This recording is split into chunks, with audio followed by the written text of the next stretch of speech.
Well, good Tuesday morning to you. I want to begin a series of teachings that we'll do on Tuesday mornings for a little while, working through the time called the upper room discourse, or when Jesus spent time with his disciples just before being crucified.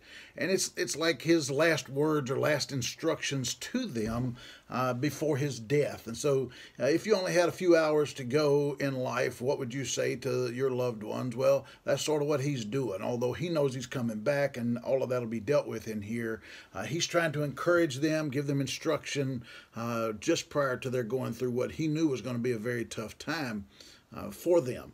So we're going to begin in chapter 13 of John, and we're just going to teach through verse by verse over the next few weeks, probably 10 minutes at a time, and just cover what's being said. We will see and hear Jesus' heart for his friends. We'll see that it's a predetermined plan by God and Jesus working through his death and burial and resurrection. That it didn't just, the Romans didn't sneak up on them, or the Jews didn't sneak up on them and derail their plan, but this was in fact their plan from the beginning. And we'll see the spiritual significance wrapped up in that plan. That's what we're going to be looking at in these times. So let me set the setting. They've met in this upper room to take the Passover meal, the last Passover meal right before he's crucified, and during this time he washes their feet, all of them. Even Judas Iscariot is still with them at the beginning of chapter 13 there, and Jesus puts on the towel and he washes their feet. We're not going to teach that right now. The next, he identifies Judas as his betrayer, and Judas leaves. So now Judas is gone. He's only got left those disciples who are going to be there after his resurrection, are going to be a part of the going forward of the kingdom from this point. So he's going to give them some instruction. And in light of that, let's pick up the reading in John chapter 13, beginning in verse 31. So when he had gone out, Jesus said, "Now the Son of Man is glorified, and God is glorified in him. If God is glorified in him, God will also glorify him in himself and glorify him immediately. Little children, I shall be with you a little while longer. You will seek me, and as I said to the Jews, where I am going, you cannot come. So now I say to you, a new commandment I give to you, that you love one another as I have loved you, that you also love one another. By this all will know that you are my disciples, if you have love for one another." And Simon Peter said to him, "Lord, where are you going?" And Jesus answered him, "Where I'm going you cannot follow me now, but you shall follow me afterward."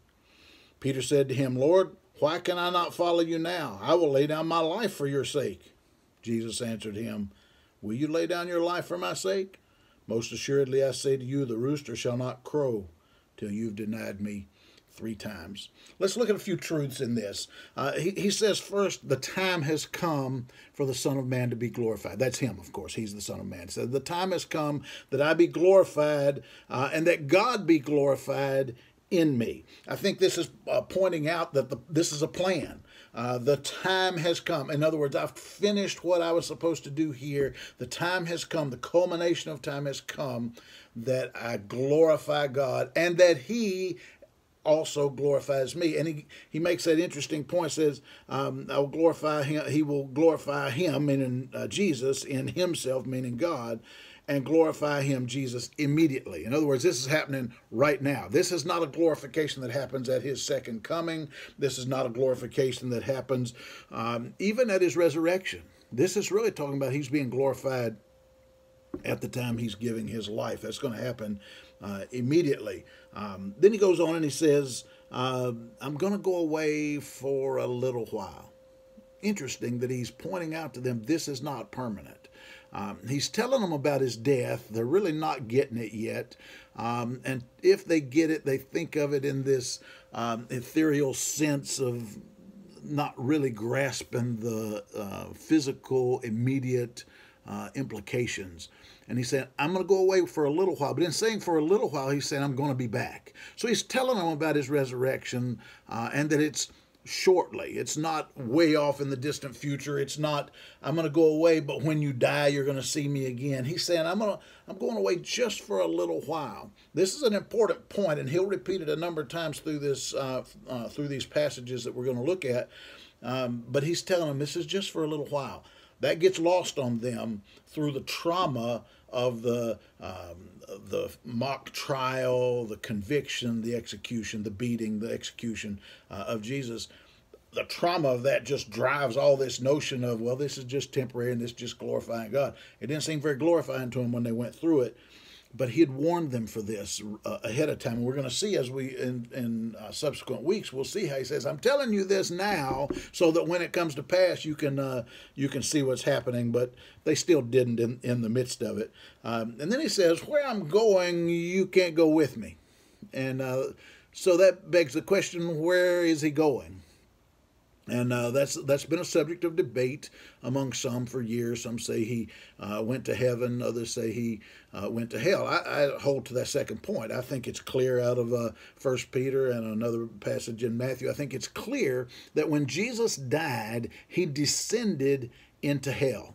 And there he preached the gospel at least to those who died in righteousness. Okay, the ones who believed in the Messiah was coming, they served God, what the Bible would refer to as the righteous dead. He preached at least to them, because that's the one that says their graves were opened in Matthew.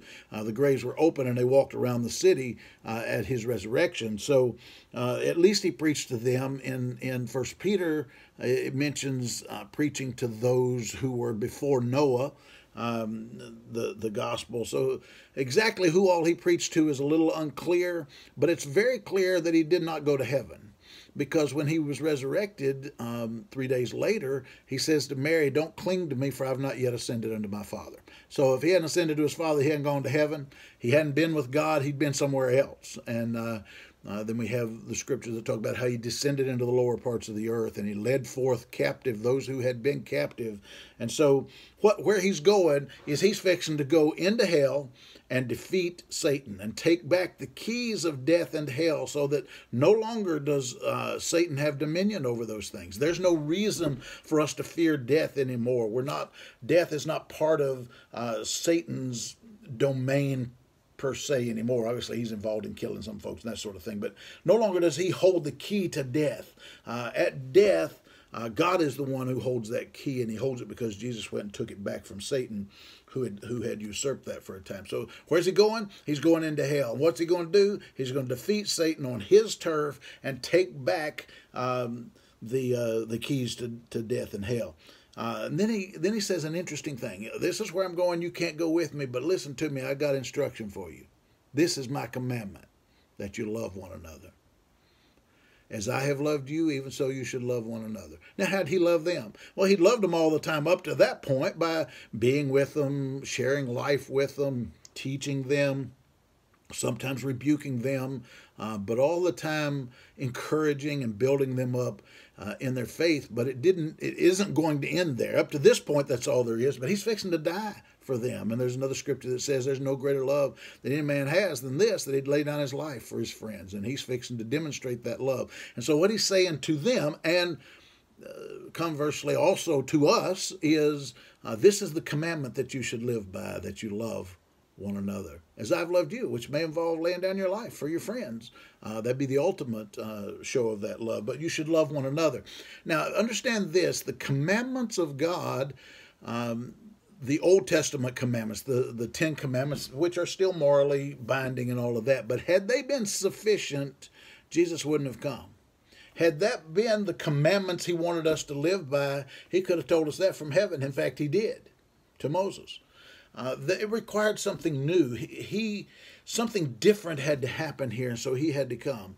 He had to come and live a life that was perfect so that he could give that life for us. And we know that because that's what our salvation is. But understand, he's saying, in this new system, I have a new commandment. And that commandment is that you love one another. Now, if you love one another, you're not going to steal, you're not going to murder, you're not going to commit adultery, and so on. But this is the commandment, and he's telling them this at the time when he's fixing to leave them for a little while at his death, and he's saying, here's my commandment, love one another And we find they did band together. Well, all of this is kind of lost on Peter at this point. And he says, this is how people are going to know that you're my disciples, that you love one another. Because I loved you, then they're going to know you're like me by you demonstrating that same love. All of this kind of lost on Peter. He says, but where are you going? Says he doesn't want to hear about how am I going to love John or Matthew or whoever. What he's asking is, where are you going? Why can't I go with you? Because he's missing the point. He can't go with him to hell right then. In fact, I'm not sure he wants to go with him to hell right then. But anyway, he says, you can't go with me. And Peter says, Lord, I'm willing to lay down my life for you. And I see it, maybe I'm wrong, but I see it kind of as Jesus inside himself just chuckling, saying, Peter, you just don't have a clue.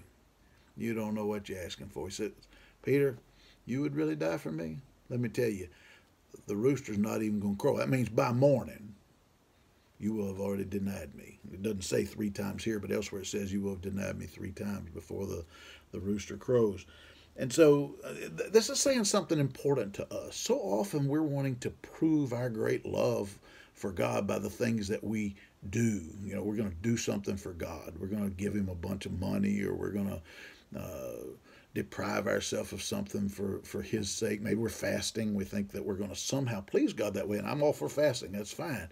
But bear in mind, you can't do enough to demonstrate your love for God except by loving one another. And he's saying, you ain't going to get it done that way, Peter. In fact, you're going to get scared. You're going to get so scared you're going to deny you even know me. But I'm going to be on the other side of that. I'm going to restore you. He didn't say all this right here, but this is the implication where he's saying, you don't know what you're talking about, Peter. Going with me and dying with me, that's not the ultimate show of your love for me. If you want to show your love for me, love one another. Now, this is where we are right now in this coronavirus pandemic thing that's going on. If we really want to show that we're of God, our responsibility is to love one another in the same way that he loved us. And that means laying down our own self, whatever that means, laying down our life. Hopefully you don't have to die to do it, but laying down our life in love for our brothers and sisters. That's my admonition for you today. I hope you'll take it to heart and go do it. God bless you.